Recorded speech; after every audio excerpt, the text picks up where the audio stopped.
Hey guys, Niklas Erlandsson here, techno producer, mix and mastering engineer. I do a lot of these tutorials, or I try to do as many as I can in mixing, mastering, and some production stuff as well. You might be here from Reddit, from the techno production group. That's where I hang out a lot. Um, so I've previously I've done mainly mixing and mastering things, tutorials, but today I wanted to do some more production and creative stuff.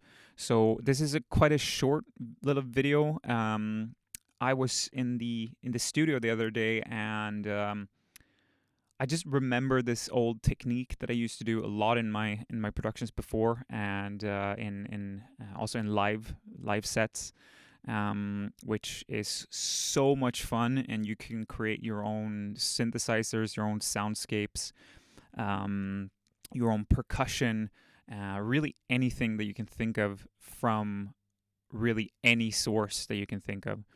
And this technique, I can get lost for hours, and it's so much fun. And the technique is it kind of really comes from how an analog mixer would work. Like the signal flow in Ableton is based on or in any DAW really is based on the signal flow in analog mixers, how they used to work, or they still do, I guess. Right, let's get into it. So what we're doing today is we're creating a internal feedback loop in Ableton. Let's get into it. All right, so we've jumped into Ableton here, and I've just opened the template, the preset from scratch. What we're gonna do first is we're just gonna remove all of the clutter here, and I'm keeping a audio track. Then below here in the mixing sections, I'm gonna go ahead and send the audio to sends only. And I'm gonna explain why in a minute. After that, we're gonna go here. You right click on the send channels and then enable all sends. This allows you to feed the signal from the reverb into itself, more or less. So it's kind of like a Russian nesting doll situation going on, but also to the delay reverb or whatever you choose to put on there. So it's a sendception, more or less. And now, a very important step is that I'm going to put a limiter on all of these three channels.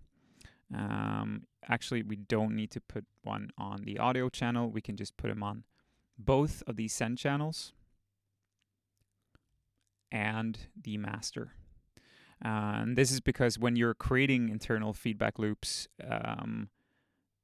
you can exceed the decibel, the 0 decibel, by quite a lot, and you might cause problems, and you might damage your hearing or your equipment even. So we're gonna go ahead and do that. Righto, that's done. So we have our limiters in place, and I've imported an audio track. And again, the source that you choose here, it can be really anything. It can be a sample, it could be a track that you really like, whatever. I'm gonna go ahead and set a loop somewhere, and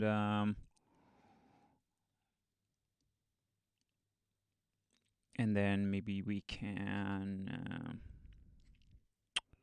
I don't know, reverse it maybe.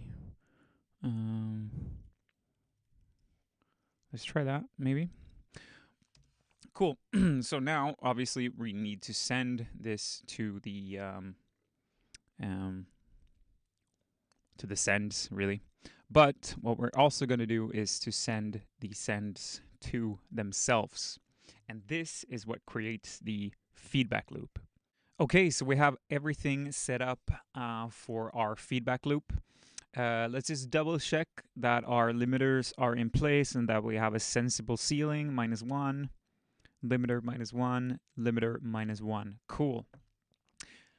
When I press play, we're gonna experience quite a loud thing. I've turned my master down as a precaution, but please be ready with your volume knobs just in case. Let's try it.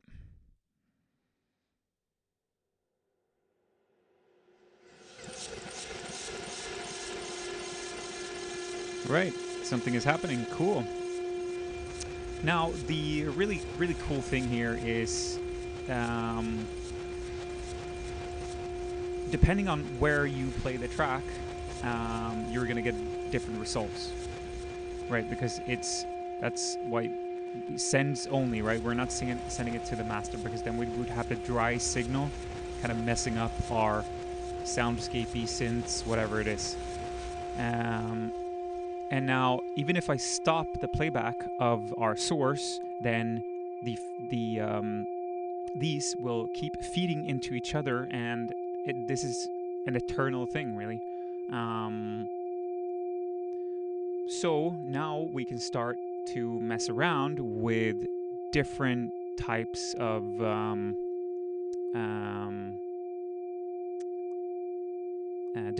effects, and yeah, let's see what's happening.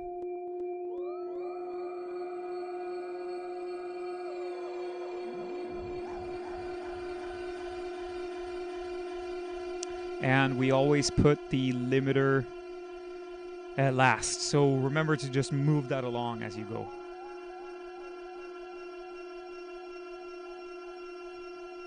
Maybe a...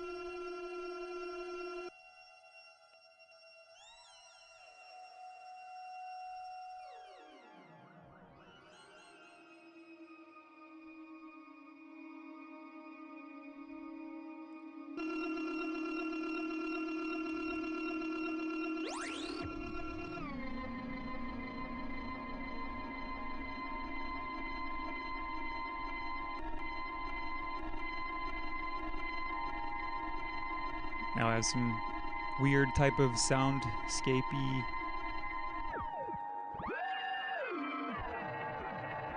Also, never forget that you can easily automate all of this in Ableton as well, or even have it triggered by other things. So there's so many cool things to do here.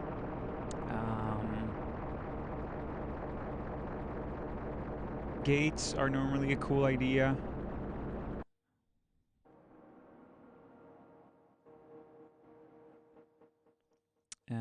Sometimes it's a bit tricky to get the get it a bit right, though, so it actually does what you want it to do.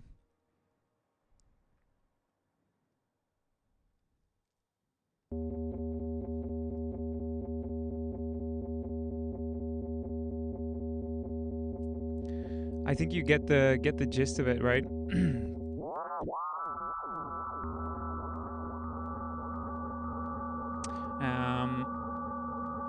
Let me show you a. Now you got the rough idea of what's going on.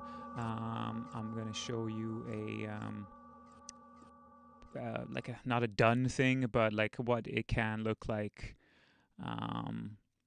when you have something a bit more polished, I guess would be the word. So I'm gonna turn my master down again here, and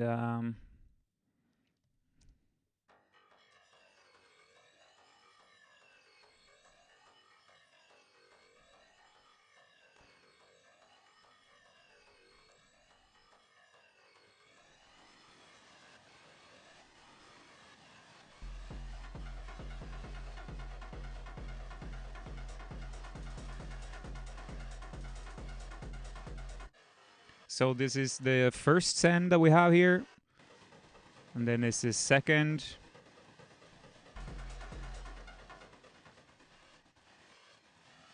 And even if I pause the playback, these two will continue to like feed off each other and create different types of things. Um,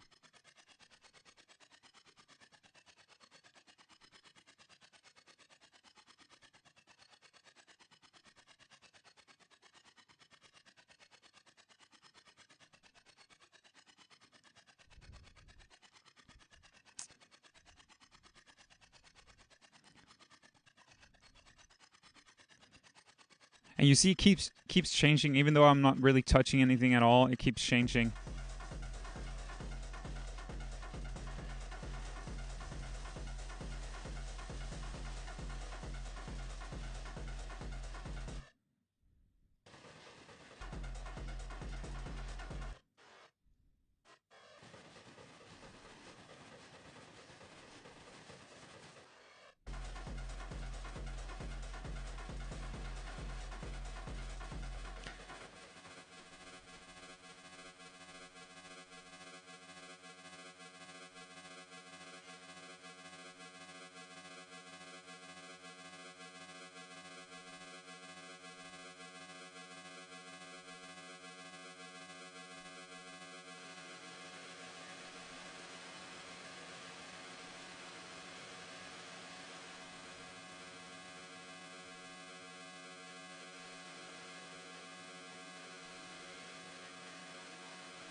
Right, as you can see, there's so many cool ideas, and you can make percussions, you can make synthesizers, soundscapes, anything that you want.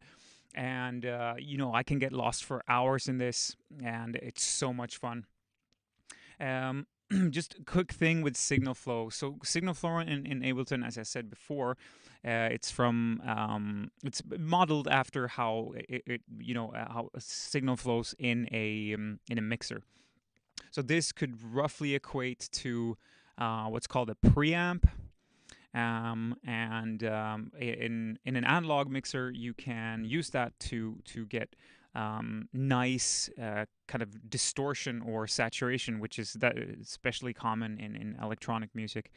You wouldn't really use that in like more acoustic purposes, maybe, but for electronic music, that's a common thing. In Ableton, you would get digital clipping and distortion, which is not very pleasant, so I wouldn't recommend doing that. But just to keep in mind that the signal flows from the top down, through your from the top down through sends, VSTs, and then through your channel strip.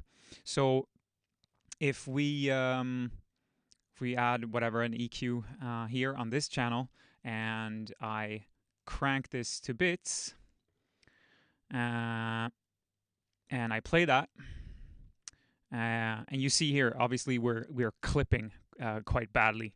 Um, that does not mean that you can turn this down and then you're not clipping anymore. This only controls the amount of the clipped signal that you are sending to the master. And this only controls the amount of the clipped signal that you're sending to the sends. So again, this will not make your channel not clip. You're still clipping, you're just sending less of it to the master. And that is a big point of confusion for a lot of people, because they think they're not clipping. I'm fine now, my kick is not clipping anymore, I've turned it down. That's incorrect. You're still clipping, it's just sending less to the master. Now, why is that important? Well, in feedback loops, again, you might damage your equipment or hearing if because you can exceed, like I've seen I've seen some like crazy fucking values on my meters when I do feedback loops. So I want to urge you to be really cautious here again, and I say it really only to kind of I guess inform you how, because it's important to understand how signal, like how it moves in our DAW or in our mixer, because then we can make better decisions. Make better decisions, and it's easier for us to get things to where we want them to go. But with that said, I want to urge you to not think about that when you're trying this technique. Just fuck around, have fun, because this is so much fun. I can sit for hours and hours again and doing this. So just have fun, and yeah, that's honestly that's it for me right now. It's Friday afternoon, so I think I'm gonna head home soon. I wish you a an awesome weekend, and I hope you let me know how it goes with this technique. I would love to hear results. Please send me stuff if you want to. If you have any questions, you know where to find me. I'm going to put my email down here so you can reach me. You have my website. You can reach out on Twitter, Instagram. My handle is at Niklas Erlandsson. On Reddit, it's at NE Mastering. So, yeah, with that said, I bid you adieu. Ciao, guys.